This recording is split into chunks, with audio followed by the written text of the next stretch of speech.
could be your next pet. This is Hallie. She's only one. She's a pug, and she's one of so many pets here at San Diego Humane Society who would like to be adopted. We just finished up a joint news conference here, and organizations across the county are at or over capacity. They're calling this a crisis. And with me now to explain more about this is the president of San Diego Humane Society, Gary Weitzman. Gary, come on over here.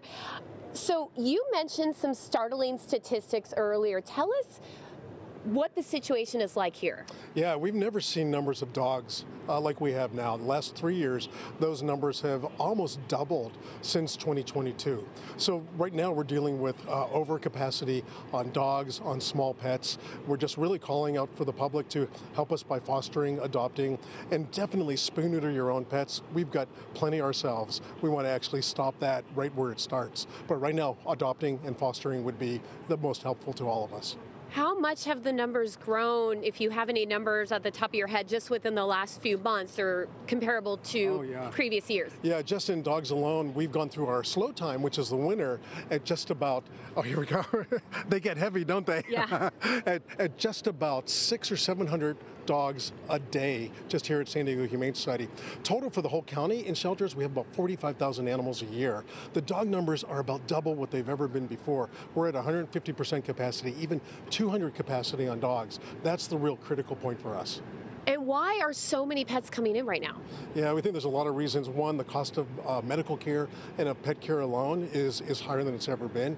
The difficulty of housing here in San Diego, where the housing market is so tight.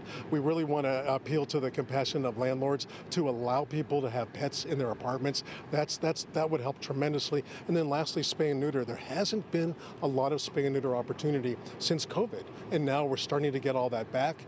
We're even more than that, and that's really what we need to have people do. Don't let your cats outside if they haven't been spayed or neutered, and definitely do that with your dogs as well. And finally, you have prided yourself in having a zero euthanasia rate. Mm-hmm. Could this crisis challenge that? It could. That's what we're all afraid of. We make a promise, and we have made a promise since 2015 not to let anything hurt our promise to make sure that there is zero euthanasia of healthy and treatable animals in the entire county. We'll maintain that promise, but this is challenging us to the very last bit of our effort. All right, well, that's a really scary thing to hear. Thank you so much for your time, Gary. So how can you help? Well, number one, you could come here not only to the San Diego Humane Society, but any animal organization across the county, which several were at this press conference today. You can foster a pet if you don't want to have a permanent pet in your home. Of course, you can adopt a pet. And also, regarding spay and neutering, if you are a pet owner and you have not done so, make sure your pets are spayed or neutered, because that is critical here. We heard over and over again that that is probably the number one reason why so many pets are coming in right now, is because a lot of pets are not being spayed and neutered. So that is critical here. So you guys, just a really crucial need. And just to hear that zero euthanasia rate could maybe change, we're not at that level yet, but just to hear that's a possibility, that's really scary. And I mean, you just saw one of the dogs and you saw the video of dogs, you know, during my report, but think of how many others there are. There are so many pets, not just dogs, but cats as well. So if you can help, please do so.